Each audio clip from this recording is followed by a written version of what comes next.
ایک خوبصورت شہر کے پاس ایک نہایت ہی رنگین اور خوشبودار باغ تھا۔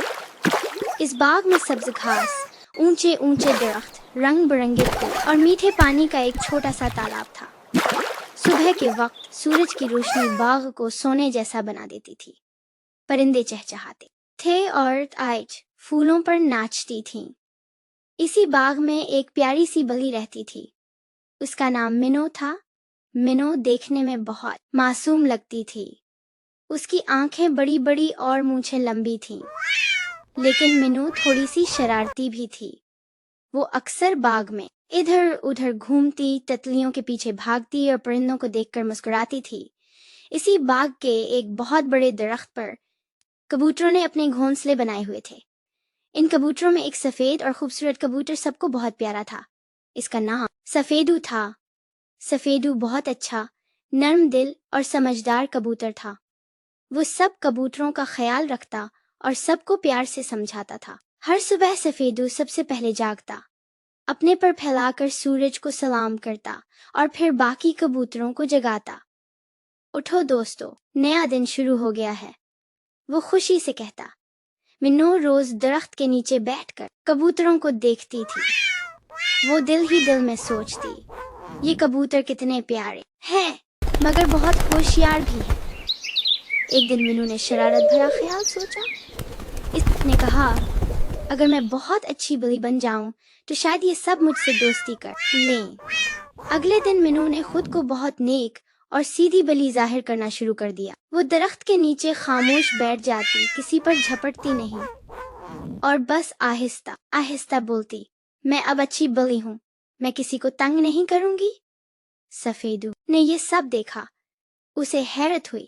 اس نے اوپر سے پوچھا، بلی بہن، آج آپ بہت خاموش ہیں۔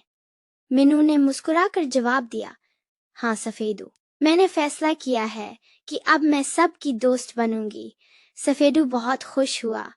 اس نے سوچا، کتنی اچھی بات ہے، اگر سب دوست بن جائیں تو باغ اور بھی خوبصورت ہو جائے گا۔ چند دنوں میں منو اور سفیدو باتیں کرنے لگے۔ منو کہتی، سفیدو تم بہت اچھے ہو۔ سفیدو ہنستا، اور آپ بھی اب بہت اچھی لگتی ہیں۔ باغ میں ایک بوڑھا کبوتر بھی تھا جس کا نام بابا دانا تھا۔ بابا دانا بہت تجربہ کار تھا۔ اس نے بہت سی کہانیاں دیکھی تھیں۔ اسے منو پر تھوڑا سا شک تھا۔ ایک دن بابا دانا نے سفیدو سے کہا، بیٹا، دوستی اچھی بات ہے، مگر ہوشیاری بھی ضروری ہے۔ سفیدو نے پیار سے کہا، بابا، منو اب بدل گئی ہے۔ بابا دانا مسکرائے مگر کچھ نہ بولے۔ ایک دن منو نے ایک اور شرارت سوچ لی۔ اس نے زمین پر لیٹ کر کہا، میں بہت تھک گئی ہوں۔ سفیدو فوراً فکر مند ہو گیا۔ کیا ہوا بلی بہن؟ منو نے کہا، مجھے اکیلا نہ چھوڑنا، میں چاہتی ہوں آپ میرے پاس آئیں۔ جیسے ہی سفیدو نیچے آیا، بابا دانا نے زور سے آواز دی، سفیدو ذرا رک جاؤ۔ سفیدو رک گیا۔ منو بھی چونک گئی۔ بابا دانا نیچے آئے اور نرمی سے بولے، بلی بیٹی، دوستی میں سچائی ضروری ہوتی ہے۔ منو شرمندہ ہو گئی۔ اس نے سر جھکا لیا اور کہا، مجھے معاف کر دو، میں واقعی شرارتی تھی، مگر اب میں سچی دوست بننا چاہتی ہوں۔ سفیدو نے مسکرا کر کہا، اگر آپ سچ میں اچھی بننا چاہتی ہیں تو ہم سب دوست بن سکتے ہیں۔ اس دن کے بعد منو واقعی بدل گئی۔ وہ کبوتروں کی حفاظت کرتی، باغ کو صاف رکھتی اور سب کے ساتھ ہنستی کھیلتی۔ باغ پہلے سے بھی زیادہ خوشگوار ہو گیا۔ پرندے گاتے، بلی کھیلتی اور سب مل کر خوش رہتے۔ سبق دوستی، اچھی نیت اور سچائی سے کی جائے تو سب خوش رہتے ہیں۔